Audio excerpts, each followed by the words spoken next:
Wajumbe wa muungano wa Alliance Fleuve Congo, AFC na M23 wamerejea Goma, Kivu Kaskazini, mwanzoni mwa wiki hii baada ya kushiriki katika mazungumzo jijini Doha, Qatar. Ujumbe huo uliongozwa na Benjamin Mbonimpa, mmoja wa makatibu wakuu wawili wa vuguvugu hilo, alirejea baada ya zaidi ya siku 30 za mashauriano na ujumbe kutoka Kinshasa. Hata hivyo, maelezo kamili kuhusu maudhui na matokeo ya mazungumzo hayo bado hayajawekwa wazi kwa umma.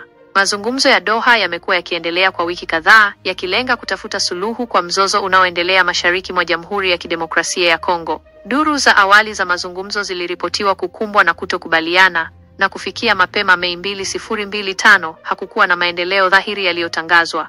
Ripoti za hivi karibuni zinaashiria uwepo wa viongozi wa AFC mjini Goma kufikia tarehe 2 Juni 2025, ingawa hazikueleza kwa kina kuhusu kurejea kwa ujumbe mahususi kutoka Doha baada ya kipindi kirefu cha mazungumzo kama ilivyoelezwa. Benjamin Mbonimpa amekuwa akiwakilisha katika majadiliano mbalimbali ya amani hapo awali.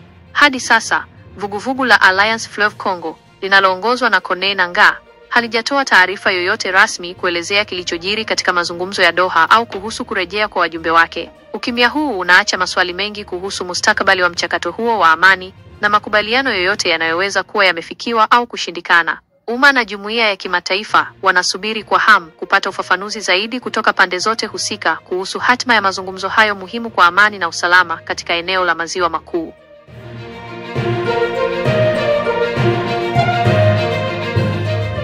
Hapa muhtasari wa matukio muhimu kutoka kwa tangazo la gavana wa Kivu Kusini, Profesa Jean-Jacques Purusi Sadiki.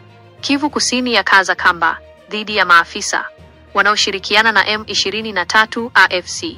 Uvira, Kivu Kusini, Juni 4, 2025. Gavana wa jimbo la Kivu Kusini, Profesa Jean-Jacques Purusi Sadiki, ametangaza hatua kali dhidi ya maafisa wa serikali ya jimbo wanaoshukiwa kushirikiana na makundi ya waasi ya M23 na AFC. Tangazo hili lilifanywa kufuatia mkutano wa kitaasisi uliofanyika Uvira, mji mkuu wa muda wa jimbo hilo.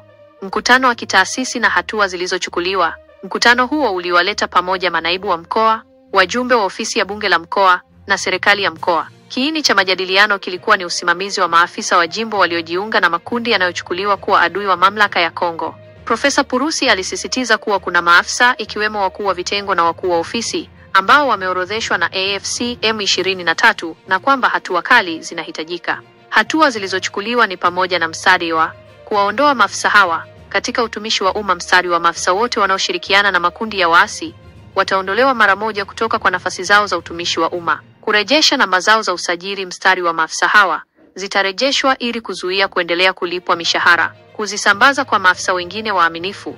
Namba hizi zitasambazwa upya kwa maafisa wengine waaminifu na waliojitolea kuhudumu katika jimbo. Kukata mishahara. Gavana alisisitiza, hatuwezi kuendelea kuwalipa watu wanaofanya kazi na adui na kwa ajili ya adui. Tutawakata watu hawa.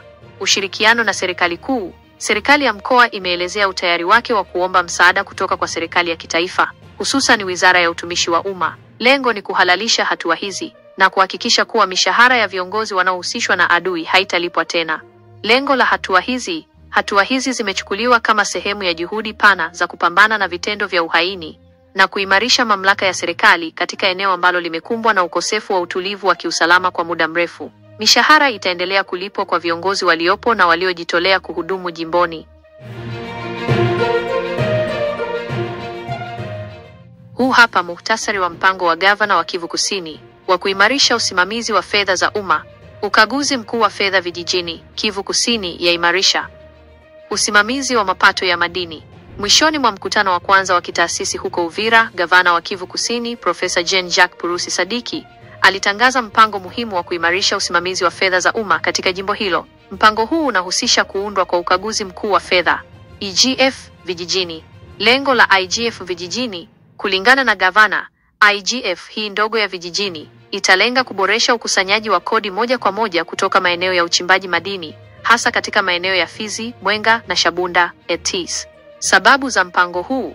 Gavana Purusi alieleza kuwa rasilimali za madini, hasa dhahabu, zinazokusanywa katika maeneo hayo hazipitii tena Uvira, mji mkuu wa jimbo, bali zinaelekezwa kupitia miji mingine kama Kalemie na Kindu. Uchepukaji huu unanyima jimbo mapato muhimu, na gavana alikiri, tunapoteza pesa nyingi.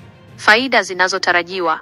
Lengo kuu la mpango huu ni kuelekeza rasilimali hizi kwenye hazina ya serikali ya mkoa ili kutoa fedha zinazohitajika kusaidia wakazi wa eneo hilo. Hadi sasa, Uvira imekuwa ikibeba mzigo mkubwa wa mapato na uwekezaji, huku maeneo mengine yakisahaulika. Kuundwa kwa IGF hii kutasaidia kusambaza na kusimamia rasilimali kwa ufanisi zaidi katika jimbo zima. Hatua zilizochukuliwa na zijazo. Tayari tume zimetumwa Fizi na Misisi na ujumbe mwingine unatarajiwa kwenda Shabunda. Gavana alitangaza kuwa ziara za ukaguzi zitapangwa haraka ili kuhakikisha utekelezaji mzuri wa mpango huu huko Fizi, Mwenga, Shabunda na Uvira.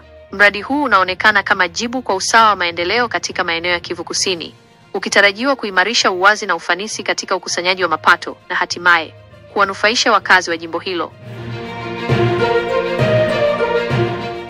Mabadiliko ya uongozi ndani ya FPDCML. Baraka, Fizi, mstari wa Jumanne, Mei 3, 2025, anayejiita Jenerali Mtetezi Bolingo Olivier alitawazwa rasmi kama kamanda wa vikosi vya muungano wa vikosi vya wazalendo kwa ajili ya ulinzi wa Kongo harakati za ukombozi FPDCML. Anachukua nafasi ya marehemu aliyejitangaza kuwa Luteni Jenerali Ebuela Mtetezi wa Sebaho, ambaye alikuwa kamanda wa muungano wa harakati za kisiasa kijeshi FPDCML. Katika Jamhuri ya Kidemokrasia ya Kongo, waziri wa zamani wa fedha na naibu wa kitaifa Nicolas Kazadi anakabiliwa na mashtaka ya kisheria yaliyoanzishwa na mwanasheria mkuu wa serikali katika mahakama ya Cassation Firmin Mvonde. Mvonde ameliomba bunge kumruhusu kuanzisha kesi dhidi ya Kazadi, akimshutumu kwa kueneza habari za uongo na kufichua siri za serikali. Malalamiko haya yanatokana na matamshi ya umma ya Kazadi, ambapo alikosoa vikali usimamizi wa fedha za serikali. Alidai kuundwa kwa taasisi 53 za umma bila bajeti na akashutumu utamaduni wa matumizi mabaya ndani ya serikali. Kazadi alitoa matamshi haya wakati wa mahojiano kwenye YouTube, akielezea utawala unaoonekana kuwa wa machafuko, uliojaa matumizi yasiyothibitiwa, uajiri holela na kuongezeka kwa bonasi katika taasisi mbalimbali. Pia alishutumu mazoea ya mafia ndani ya duru ya rais, pamoja na makosa katika matumizi ya bunge na malipo kupitia ukaguzi mkuu wa fedha. Mwanasheria mkuu Mvonde anaamini kuwa ingawa matamshi ya Kazadi yanaibua masuala muhimu, pia yanakiuka usiri wa serikali, na kwa hivyo anataka Kazadi asikilizwe ili kutoa uhalali wa mafunuo yake na athari zake za kisiasa na kisheria. Kamati maalum ya bunge imeundwa kuchunguza faili hiyo, ikiwa na saa 72 za kutoa hitimisho lake. Wakati huo huo, Constant Mutamba, waziri wa sheria, aliitwa Juni 3 kwenye ofisi ya mwendesha mashtaka mkuu katika mahakama ya Cassation kama sehemu ya uchunguzi wa awali wa madai ya ubadhirifu wa fedha za umma. Anashukiwa kuagiza malipo ya mapema ya dola milioni 19 kati ya dola milioni 39 zilizotengwa kwa ajili ya ujenzi wa gereza jipya huku Kisangani, kwa kile kinachoelezwa kuwa utaratibu usio wazi na ambao bado haujathibitishwa. Mutamba alifika akiwa na timu kubwa ya mawakili wapatao 20, huku wafuasi wake wakizuiliwa na polisi nje ya jengo. Kesi hiyo, inayoongozwa na wakili mkuu Sylvain Kalwila na hakimu Christophe Museme, ni hatua muhimu katika kesi hii yenye athari kubwa. Licha ya tuhuma, Mutamba aliachiliwa na alirudi nyumbani kwake mwishoni mwa kesi hiyo. Kesi hizi zote zinaangazia tuhuma zinazoendelea kuhusu usimamizi usio wazi wa fedha za umma nchini DRC, hata ndani ya taasisi zinazopaswa kutekeleza sheria. Inaweza kuwa na athari kubwa kwa taswira ya serikali, haswa katika muktadha ambapo mamlaka inasema inataka kupambana na rushwa.